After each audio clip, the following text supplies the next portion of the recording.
Using needles to adjust bodily functions to optimum levels is the principle behind acupuncture. Both ancient Chinese and modern Western practitioners have used this technique to relieve many sufferers of chronic disease.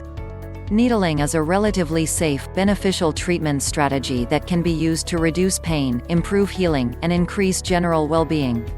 But exactly how is this procedure done and what sort of benefits can be obtained? Procedure for needle puncture. There are two broad categories of acupuncture practice today: traditional Chinese medicine (TCM) and medical acupuncture. Both have their merits, so the choice is individual.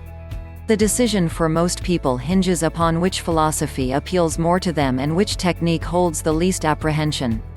In TCM, practitioners adhere to the concept of qi, or energy flow, and the meridians in which they travel. They use longer needles and insert them deeper in order to reach the acupuncture points. Modern science has found little evidence to prove the existence of these energy channels, but this is the technique that has been used effectively for thousands of years. In medical acupuncture, the practitioners are graduates of Western medical schools.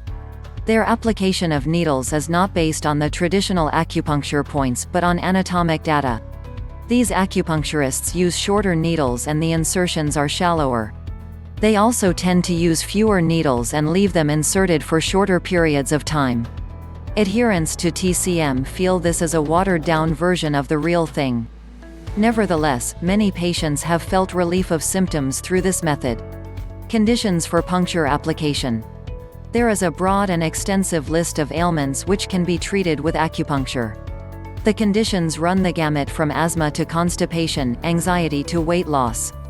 Most TCM practitioners believe that any health condition results from an imbalance in qi flow, therefore amenable to needle therapy.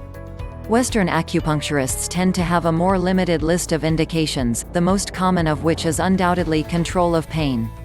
Control of pain is the most well-researched of all of the indications for acupuncture. There is a definite beneficial effect for a majority of patients using this method. Migraines, premenstrual syndrome, arthritis, carpal tunnel syndrome, and neuralgias are but a few examples. The theory behind its effectiveness is also medically accepted and well-researched, called the gate control theory of pain. It states that the needles can stimulate nerves so that they block the impulses from pain triggers. Expected puncture session result. It is important to emphasize that acupuncture is used only on top of existing medical therapy. At no time should a patient discontinue medication or ignore medical instructions in favor of needle puncture. After undergoing a needle puncture regimen, the primary care physician can make an evaluation with regards to decreasing dependence on other therapies. A course of acupuncture therapy will last anywhere from a few weeks to a few months. This depends upon the complexity of the particular medical condition.